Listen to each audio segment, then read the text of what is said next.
Hello everyone, Dr. Data Science here to teach you data science methods and tools today, tomorrow, and beyond. In this video, we are going to learn about cross-validation, and better to say that the right way to do cross-validation, which is very important in machine learning and data science for evaluating the performance of machine learning models.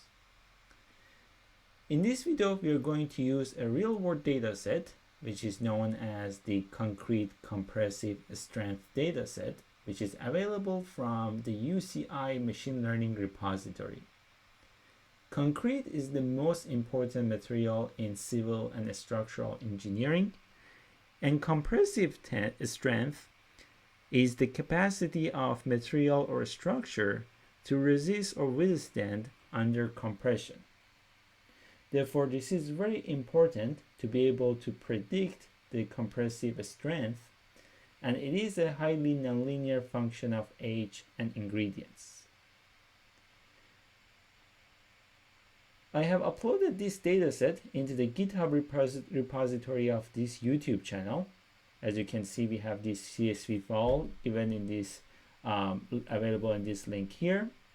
And this CSV file contains 1030 samples with 9 total features or columns, where the first 8 ones are input features, which we will give them to the regression model, and the last column is actually the output variable that we want to predict.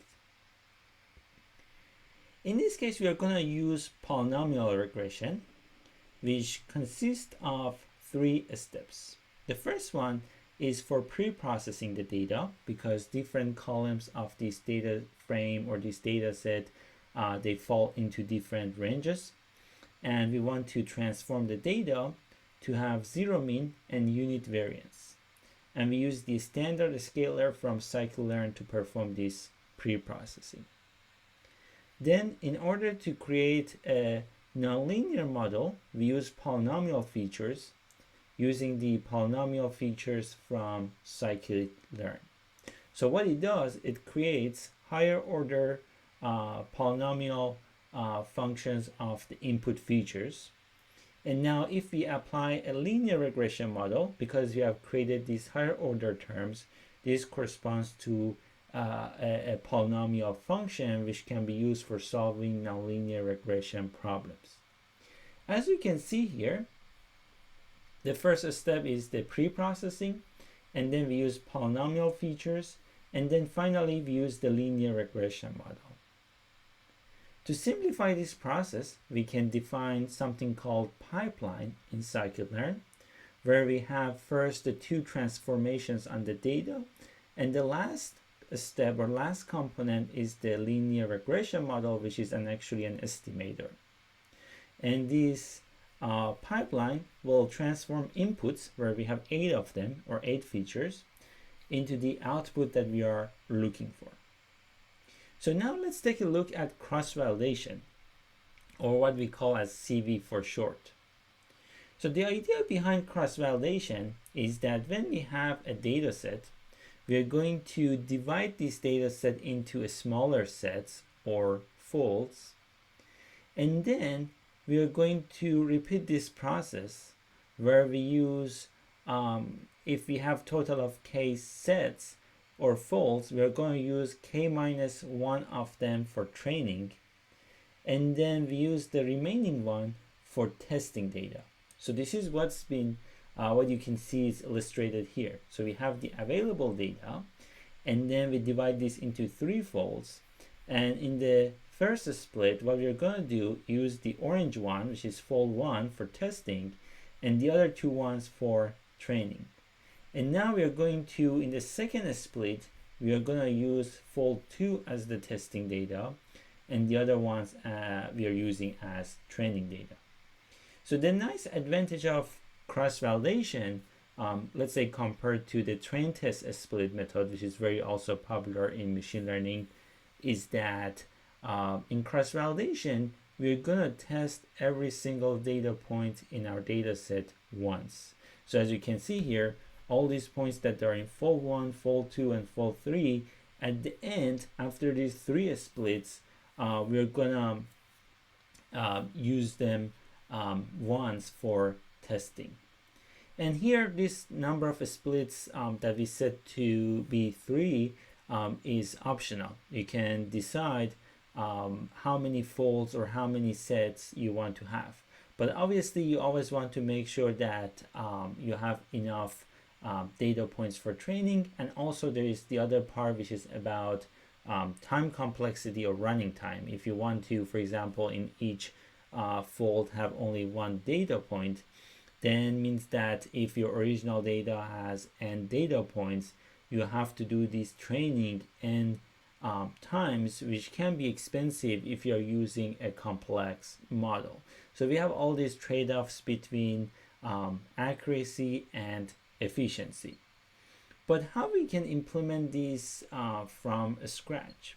So in order to do that, we're gonna start by importing some useful libraries such as NumPy, Pandas, Matplotlib.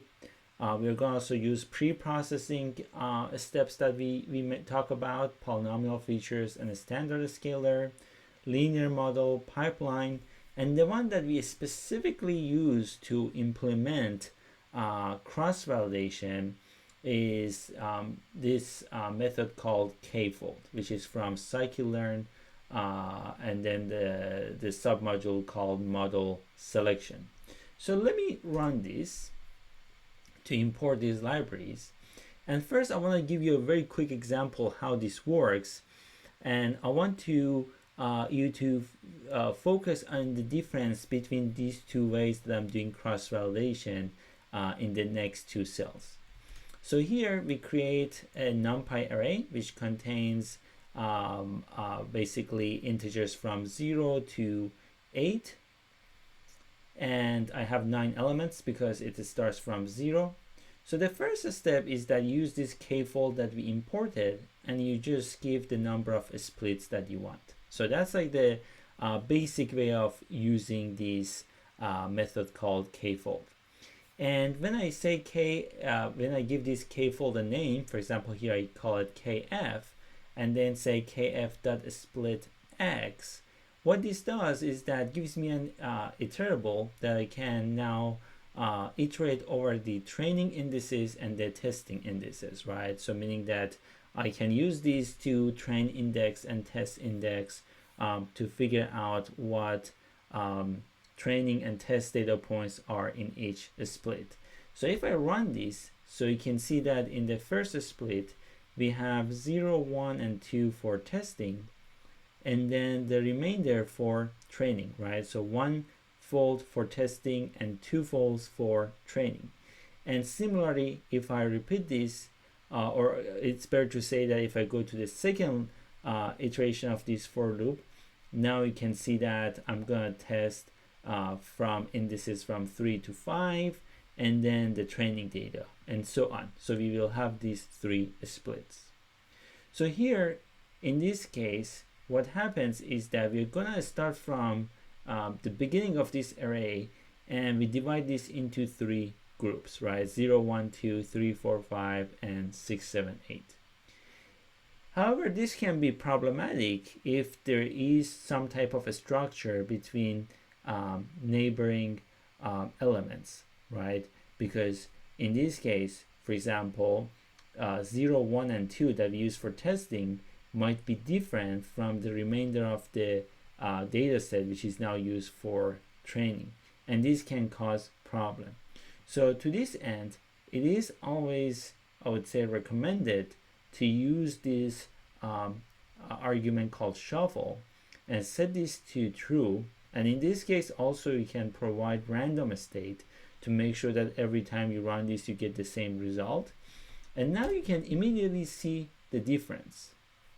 So you can see that now still they're using 1 fold for testing and then 2 folds for training.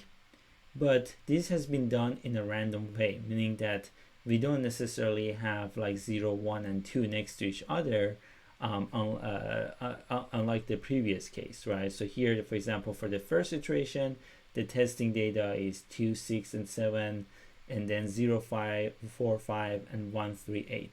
And if you look at these the three tests that we have here, we have all the indices from 0 to 8. So it means that we have tested every single data point or element once using this approach. Okay, so now given this description, let's go and import this concrete data set that we have. So for this, I'm going to use this pd.readcsv, and I'm going to give the GitHub link that we have. Remember that you should provide the raw data. So this is something that you can see if you go to GitHub. So that's why we have this raw version of this data set. And now if I look at the first 5 rows, so that's what I do here. I use this df.head5. You can get a good idea of what this data set is, right? So we have, for example, columns such as cement, water, coarse aggregate, age, and the last column is what we are trying to predict here.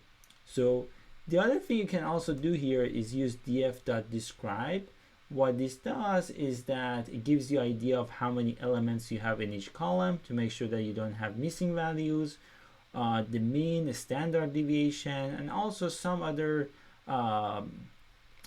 quantities here to better understand the distribution of data.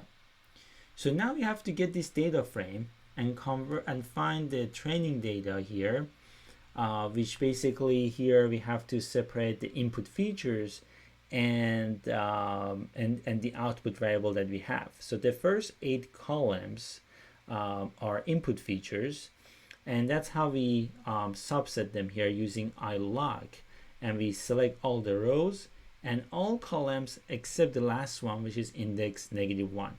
Obviously you can use these column names if you want to subset this data frame, but because these names are too long, I prefer to use these numerical type of indexing here. And then for targets is the last column, so that's why I'm just picking the last one, right? So this is very easy way of separating or identifying the last column in a data frame. And now if you look at this, you can see that by looking at the shape of these NumPy arrays, so that's what I also do here after indexing or slicing these data frames, I use 2 NumPy. And you can see that we have 1030 samples and 8 input features, and then we have a one-dimensional array for the output variables. So next, I'm going to define the machine learning that we talk about, and we do that using pipeline. So for pipeline, you need to provide a list of tuples where the first element of each tuple is a name that you pick, and then you in the second element you put the transformer or estimator that you want to use. For example, a standard scalar, polynomial features of degree 2, and linear regression. And after this, now we are ready to, let me define this pipeline, and now we are ready to use our cross validation. So here we use KFold. We say that we want to have 3 splits. I also create a sort of like empty list called scores because I want to measure the accuracy for each sort of like fold, and then put them all together so I can see how well this model performs for each fold or testing data. And similar to before, we use the kf.split, and now remember this x is the new data set that we have here, or the input data set. So it's 1030 by 8. This is different than the one that we had at the beginning of this video, which was np.arrange9. So now that we get the set of indices for training and test data in each iteration, we can train our model and then make predictions using .predict. You can obviously write this in 2 lines, but I like to make this shorter, so that's why I use .fit, and then I pass the training data, and then .predict, I pass the test data. And here, because it's a regression problem, I'm using something called explained variance score, which gives you sort of like an idea about the variance of the original data of that predicted value predicts. So I have to cut here. So explain variance gives you the variance of actual values minus predicted values, and this is also normalized by the variance of original data. So it's a quantity that is between 0 and 1 indicates the best case scenario, and higher values mean that we have a better regression model. So here, after I create this sort of like threefold cross-validation and storing all these scores using .append here, I create a NumPy array, and then I can look at these accuracy scores and also find the mean and the standard deviation of these scores. This is very useful if you, for example, use a tenfold or so cross-validation, because then you cannot just look at all these values and you want to find a way to, for example, compare two different models. So obviously you can see that this model doesn't perform very well given this sort of like cross-validation that we have here. And this is kind of misleading here because we didn't do this in the right way. And to explain this, let me just repeat the same thing as I did before. And in this case, I'm just looking at the mean or average of the output values for training and test data. This is like a very simple statistical quantity, but I want to see whether in these sort of like cross-validation, whether training and test data have similar distributions or not. And you can obviously see here that's not the case, because the training data for the first split has mean 32 and the test data has 42. And you can see that that also happens in the other cases too. So overall, this means that although this is not a proof, but this gives you a good idea that we may want to shuffle the data, meaning that randomly permute the elements in our data set before splitting them into threefolds or groups. And we can do this, as you have seen before, by setting shuffle to true, and we can also use this random state. And so now if I repeat the same process, meaning that I do the training part and then the prediction and then measuring accuracy, you can see that now this time we can show that this model performs much better, where the mean or average of accuracy score, which is this explained variance, is 0.8, and as I mentioned earlier, the maximum value is 1. So this means that this model is performing relatively well on this data set. And also we can see that these three accuracy scores are close, which is great, because that's what we want to show, that our model performs very well on all folds, not necessarily just one of them. And we can also quickly, in this case, where we have shuffled the data, to compare the average of the output values for training and test data and see if this case they are closer to each other. And as you can see here, these numbers are now closer to each other than before.